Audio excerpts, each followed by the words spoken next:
Today, we are deconstructing one of the most foundational stories in Western culture, the account of creation and the fall from the book of Genesis.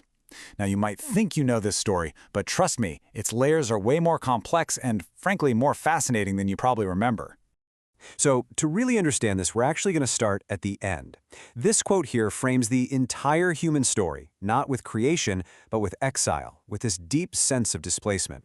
This one idea, that it all begins with being kicked out, is really the key to unlocking the whole narrative. So just keep that in the back of your mind as we rewind to the very beginning. Okay, so before anything was created, what was there?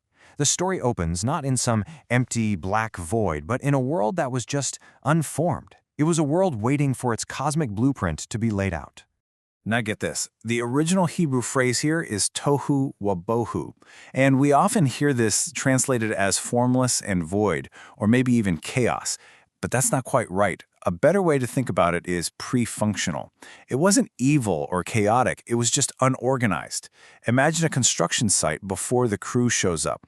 All the materials are there, the potential is there, but the house hasn't been built yet. The world was just incomplete. And this is where you can see just how radical the Genesis story was for its time. If you compare it to the big creation myth from neighboring Babylonia, the Enuma Elish, the difference is just staggering. The Babylonians imagined creation happening through a violent, chaotic battle between gods. Genesis, it's one single God speaking things into existence in a peaceful, orderly way. And the view of humanity? In the Babylonian story, people are made to be slaves for the gods. In Genesis, they're made in God's very image. I mean, that is a complete 180-degree worldview shift. And you can see this incredible sense of order in the structure of the story itself. It's not just a random list of things God made. The text is beautifully choreographed. See how it's laid out here? The first 3 days create the realms, light, sky, and sea, and then land. And the next 3 days fill those exact realms. So day 1 creates light, and day 4 fills it with the sun, moon, and stars. Day 2 makes the sky and sea, and day 5 fills them with birds and fish. It's this amazing poetic pattern.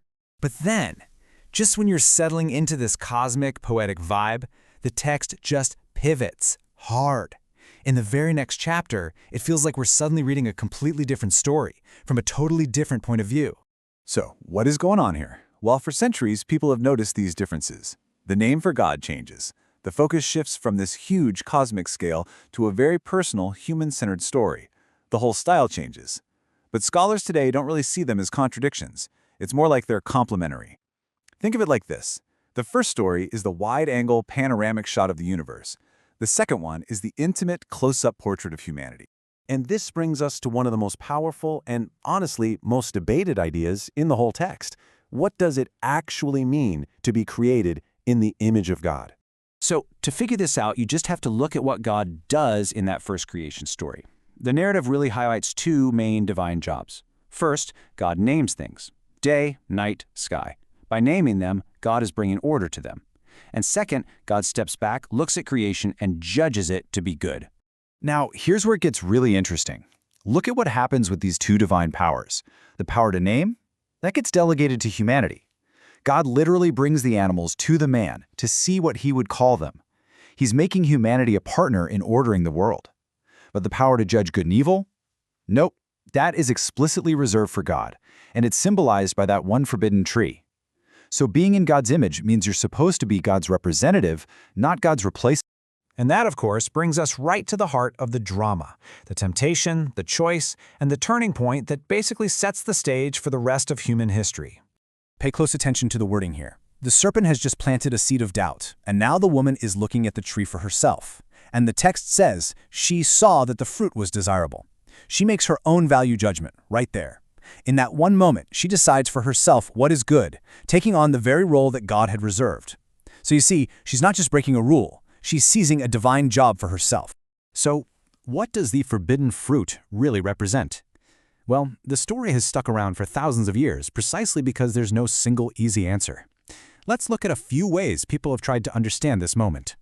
So is it about gaining raw knowledge, but without the wisdom to actually handle it?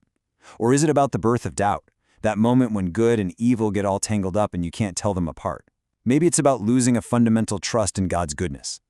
Some people even see it as a painful, but maybe necessary, step toward growing up, the end of a kind of blissful childhood. And what happens right after they eat the fruit?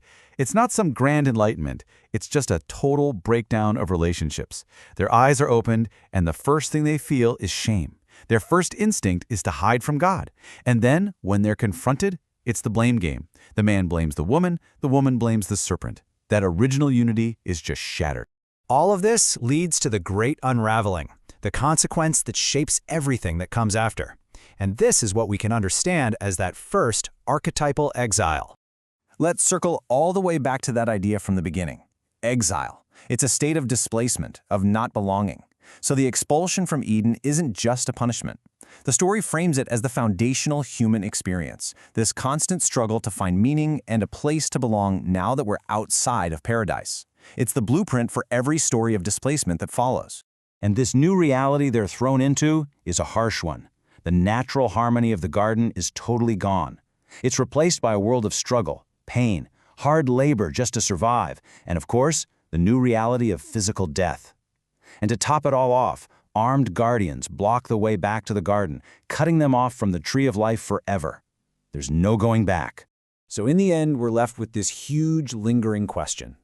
Was this whole thing a pure tragedy, a fall from grace that broke the world? Or was it somehow a painful but necessary first step, the moment humanity had to take to start growing up, to develop a moral consciousness? The story itself doesn't give a simple answer. And maybe that's the whole point.